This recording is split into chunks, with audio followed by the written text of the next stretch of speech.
أعوذ بالله من شرور أنفسنا ومن سيئات أعمالنا من يهده الله فلا مضل له ومن يضلله فلا هادي له ونشهد أن لا إله إلا الله وحده لا شريك له ونشهد أن سيدنا ومولانا محمدا عبده ورسوله وصلى الله تعالى على خير خلقه سيدنا ومولانا محمد وعلى آله وصحبه أجمعين. أعوذ بالله من الشيطان الرجيم. بسم الله الرحمن الرحيم. يا أيها الذين آمنوا قوا أنفسكم وأهليكم نارا. صدق الله العظيم. قال معاوية رضي الله تعالى عنه: أين علماؤكم يا أهل المدينة؟ وقال النبي صلى الله عليه وسلم: ألا كلكم راع وكلكم مسؤول عن رعيته، أو كما قال رسول الله صلی اللہ علیہ وسلم.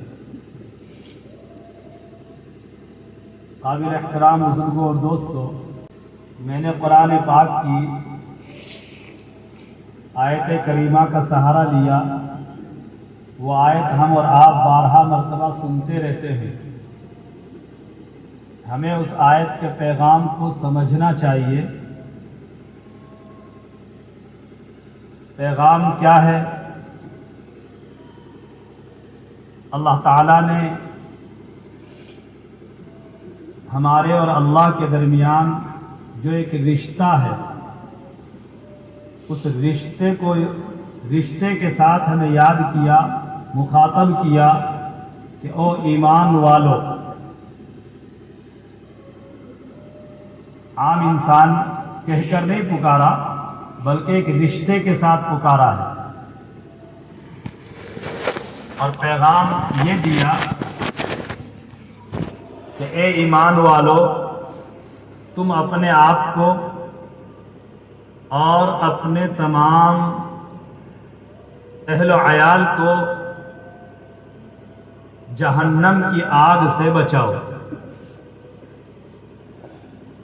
جہنم کی آگ سے بچانا یہ سب سے بڑی ہماری اور آپ کی ذمہ داری ہے. ہم سب جانتے ہیں کہ جہنم کی ہولناکی کیسی خطرناک ہے، لیکن ہم اور آپ جہنم سے بچنے والے کام کتنے کرتے ہیں اور کتنے نہیں کرتے، یہ خوب اچھی طرح جانتے ہیں. ایک بات. دوسری بات، ایک موقع پر حضرت معاویہ رضی اللہ تعالی عنہ مدینہ المنورہ تشریف لائے اور وہاں آ کر چلتے میں ایک فیشن دیکھی. فیشن یہ دیکھی کہ بالوں کا گچھا بازار میں کہیں بک رہا تھا، کسی کے ہاتھ میں مل گیا.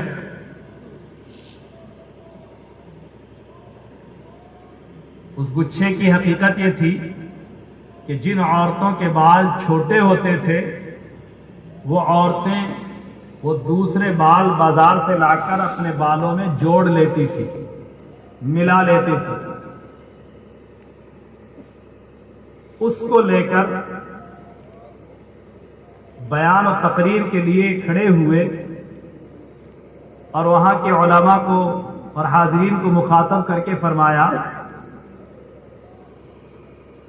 کہ تمہارے شہر میں یہ کیا ہو رہا ہے،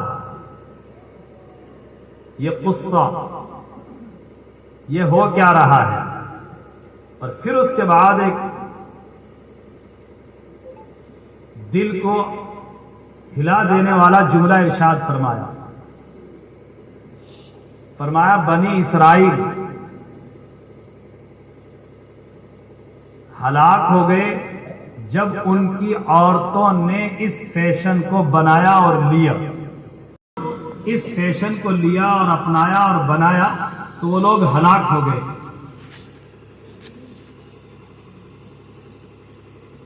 تو فیشنوں کو اپنانے سے پیچھے قومیں ہلاک ہوئی ہیں. آج ہمارا دور، ہمارا ماحول، ہمارا معاشرہ کس طرح فیشنوں کا شکار ہے وہ ہم سب جانتے ہیں. نمبر 3، ان ساری باتوں کو سامنے رکھتے ہوئے اللہ کے نبی علیہ الصلوۃ والسلام کا یہ فرمان ہمیں یاد رکھنا چاہیے کہ ہم یہ کہہ کر اپنا پیچھا چھڑا لیں کہ فلانا کر رہا ہے میں کیا کروں، فلانا جانے اس کا کام جانے، فلانے کا بیٹا جانے اس کا باپ جانے، فلانے کی بیٹی جانے وہ جانے، میں کیا کروں، یہ کہہ کر ہم پیچھا چھڑا لیں. نہیں، اللہ کے نبی علیہ الصلوۃ والسلام کا ارشاد ہے، فرمان عالی ہے کہ ہر ایک نگہبان ہے، ہر ایک کے ذمے اپنے ماتحتوں کی نگرانی، دیکھ بھال، تربیت اس کے ذمے ہے. لہذا ہر ایک کو اپنے اہل و عیال کی، اپنے بال بچوں کی، اپنے گھر کی، اپنے محلے کی، اپنے پڑوس کی، اپنے گاؤں کی، اپنے علاقے کی، اپنے شہر کی، اپنے پورے عالم کی فکر اس کے ذمے ہیں. لیکن وہ کام اپنے گھر سے شروع کرے، اپنے ماتحتوں سے کام شروع کرے، ان کی دیکھ بھال رکھے. یہ کہہ کر ہم پیچھا چھڑا لیں کہ مانتے نہیں، فلاں یوں کرتا نہیں، اس سے کام چلنے والا نہیں اور اس سے چھٹکارا ملنے والا نہیں. بس میں نے موٹے سے انداز میں یہ 3 باتیں جو مجھے کہنی تھی تفصیل سے، لیکن حضرت الاستاذ دامت برکاتہم تشریف لا چکے ہیں. ہم سب حضرت ہی کو سننے کے لیے جمع ہوئے ہیں، حضرت ہی کی محبت میں یہاں ہم سب آئے ہیں. تو میں بھی خود ہی حضرت کو سننے کے لیے آیا ہوں، اس لیے میں بھی یہی چاہ رہا ہوں اور آپ بھی یہی چاہ رہے ہیں. میں اپنی بات کو یہی ختم کرتا ہوں اور آپ حضرات سے انتہائی ادب کے ساتھ درخواست کرتا ہوں کہ جس طریقے سے ابھی مجمع سکون کے ساتھ بیٹھا ہوا ہے، پروگرام کے اختتام تک انتہائی سکون و وقار کے ساتھ حضرت دامت برکاتہم کے بیان کو ہم سنیں اور اپنے دل و دماغ میں لے کر آئندہ ہمیں کیا کرنا ہے اور اپنے معاشرے میں کیسے چلنا ہے، معاشرے کو کس طرف لانا ہے، معاشرے کو کیا رخ دینا ہے، یہ ساری فکریں ہمارے اس پروگرام میں ہمیں لینی ہے. اللہ تعالی ہم سب کو حضرت والا کی بات کو انتہائی دھیان و توجہ کے ساتھ سننے اور ہم سب کو اس پر عمل کی توفیق نصیب فرمائے. وآخر دعوانا الحمدللہ رب العالمین. Thanks for watching. Don't forget to like, comment, share and subscribe to Al Wahid channel.